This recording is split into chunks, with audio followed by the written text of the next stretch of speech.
My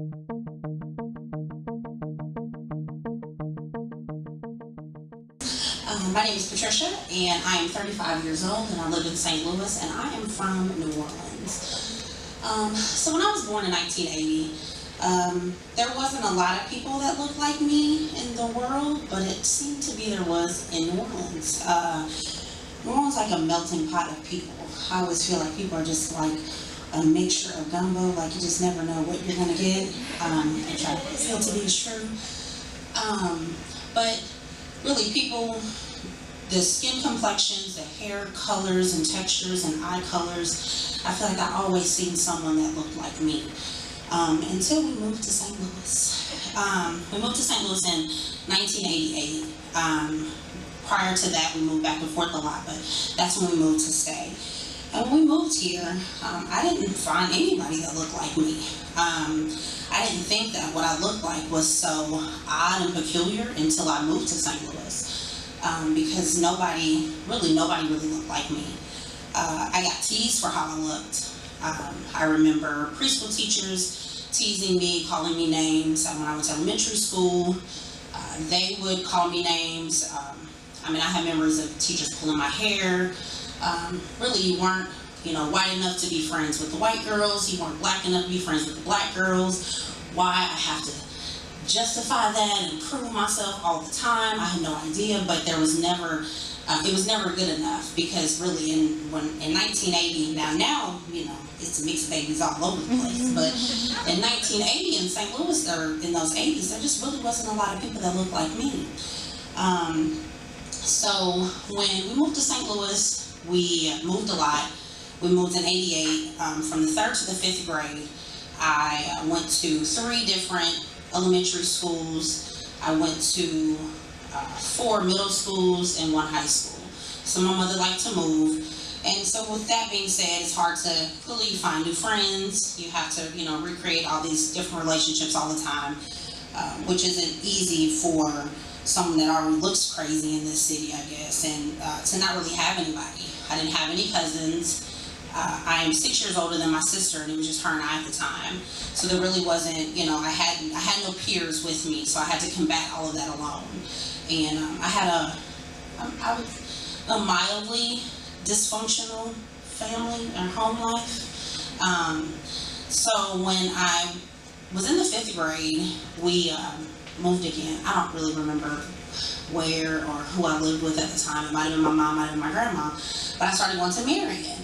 And at the time, Marion was being remodeled, like the Marion's in the Rittner district, and Marion was being remodeled, and it was on Midland. So they were taking the kids from Marion and they were putting them into Hake, which was the middle school on Ashby. So they pushed the middle school kids to the side, and they had the rest of the elementary kids. So, we all shared this school.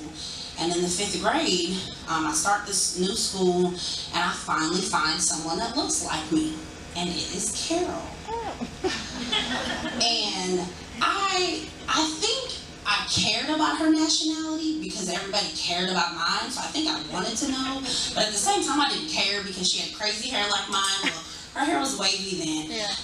BTW, when I walked in and seen your daughter, I felt like that was, I felt like I was in the 5th grade again, because, God, she looks just like you when you were younger. But anyways, but yeah, she had, her skin complexion was a little darker than mine, but I finally found someone that looked like me. And through the 5th grade, she was my best friend. I don't know if I was her best friend, but she was my best friend in the 5th grade. And we met in the 5th grade. Really, it was great. We spent a lot of time together. I got to go to her house. She got to come to mine. We were friends in the 5th grade, the 6th grade, and then the 7th grade, we moved again. I got to spend a lot of time with her family. I remember when I met her parents and her brother and her sister. I remember loving the structure of her home and the order and the discipline that was underneath that roof. And I know it might sound weird to be like a kid and want to be around structure, but I just believe that children need, structure and discipline. But it was awesome to finally find someone that looked like me. And in the 7th grade, I moved far to Wentzville, so nice distance between Overland and Wentzville. And she got to come to my house sometimes, and we got to, hang out for some weekends. And then we went, I would say, maybe 10 years or so without seeing each other or communication or anything. Back then, clearly there was no social media and no cell phones. And I think maybe by 16 we had pagers. I don't really know, but that's neither here nor there. But even when I seen her, we seen each other at the movies, and it was just still this wonderful presence about Carol.